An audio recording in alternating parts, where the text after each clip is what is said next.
ہم نے محدود دعائیں رکھی ہوئی ہیں، محدود. وہ جی فلانا کام میرا ہو جائے تو بھئی وہ ایک ہو گیا، اس کے بعد پھر نئی ٹینشن بن جائے گی. نہیں، میں جی بچوں کی شادی کر لوں جی پھر میں فارغ ہوں. آپ شادی کر کے دیکھیں، لاگ پتہ جائے گا کیسے فارغ ہوتے ہیں. آپ یہاں رکتے کیوں ہیں؟ آپ خدا سے عافیت کیوں نہیں طلب کرتے؟ اس کی بارگاہ سے وہ کیوں نہیں مانگتے کہ جو ایک قطرہ ملے تو دنیا اور آخرت کے سارے کام ہو جائے؟ اس سے اس کی رحمت کا سوال کرے، اس سے اس کے کرم کا سوال کرے. اللہ کی بارگاہ میں بھی حاضر ہونا اور جچی تلی اور جناب ناپ تول کر اور محدود چیزوں کا سوال کرنا، مالک سے مانگے. اور وہ جب دیتا ہے تو دیتا بھی بے حساب ہی ہے.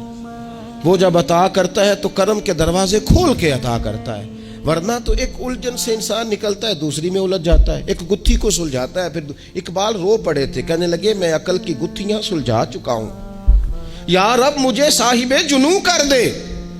اللہ یہ بڑا میں نے ہیر پھیر دیکھ لیا، مجھے دیوانہ بنا.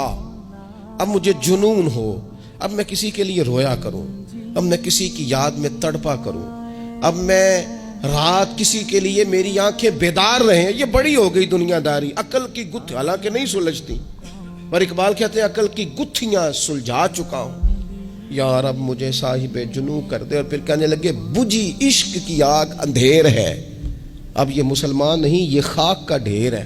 تو مٹی بن کے رہ گیا. کیا کہاں اپنی ساری توجہات کا قبلہ کس چیز کو؟ میرے عزیزو، اللہ سے عافیت. نبی پاک علیہ الصلوۃ والسلام نے ایک شخص سے پوچھا کیا دعا مانگ رہے ہو؟ تو اس نے کہا یا رسول اللہ میں اللہ کی بارگاہ میں صبر کا سوال کر رہا ہوں. تو حضور فرمانے لگے صبر تو مصیبت پر ہوتا ہے. یا رسول اللہ پھر کیا مانگوں؟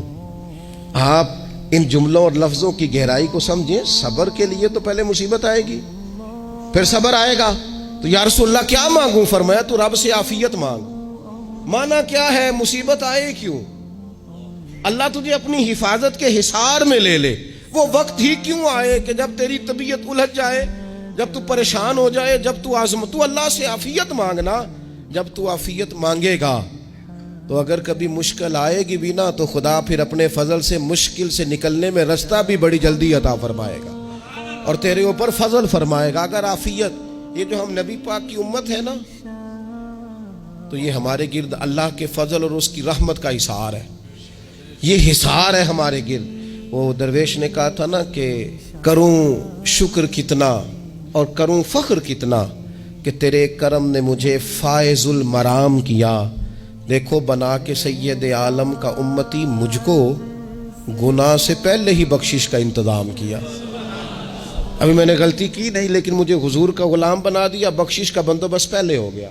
اپنے مالک سے بیمار بھی اس سے عافیت مانگے، مقروض بھی اس سے عافیت مانگے، بے اولاد بھی اس سے عافیت ہی مانگے، صاحب اولاد بھی اس سے عافیت ہی مانگے، جو دولت کے حصول کے رزق حلال کے خواہش مند ہیں وہ بھی اس سے عافیت مانگیں، اور جن کی جھولی اس نے بھر دی ہے وہ بھی اپنے رب سے عافیت ہی مانگیں.